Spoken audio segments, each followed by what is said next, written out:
Kalusugan muna tayo, lumalaking slim at normal ang timbang. Ang mga batang kumpleto ang tulog sa gabi. Ayon sa mga scientists mula sa Pittsburgh University, kahit isang oras lang ang kulang sa tulog ng mga bata, doble ang tsansang tumaba ito o maging obese. Minonitor ng mga researcher ang sleep patterns ng 335 na bata na may edad 7 hanggang 17. Lumitaw sa pag-aaral na dahil sa biological changes na resulta ng sleep deprivation, ang mga matatabang bata ay natutulog ng average na 22 minutes less kumpara sa mga batang normal ang timbang.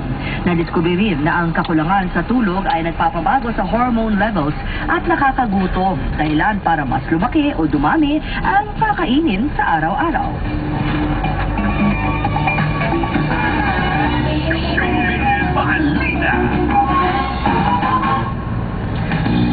Alam niyo ba na nagbayad ng 6.2 million pesos na buwis sa Bureau of Internal Revenue o BIR ang Wawawi host na si Willie Revillamis? Talagang wawawi. Mismong si Willie pa ang pumunta sa BIR office upang bayaran ang buwis niya para sa buwan ng Enero hanggang Hunyo. Kalahating taon pa lang ang lagay nito, ha? Nilino naman ng Wawawi host na ang kanyang pagbabayad ay walang kaugnayan sa patasyada ni Joey De Leon na marami siyang properties pero hindi naman nagbabayad ng tamang buwis. Iginit niyang wala siyang itinatago dahil lahat ng kanyang kita ay nakatala sa records ng ABS-CBN.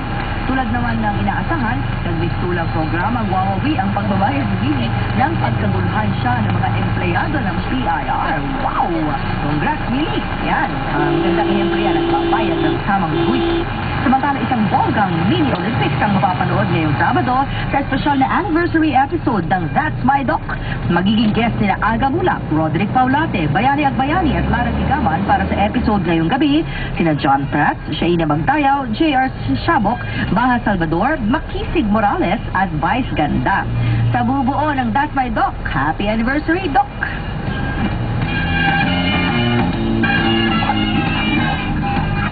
Kakaiba. Para maiba naman ang ating morning, eto na ang ating balitang kakaiba.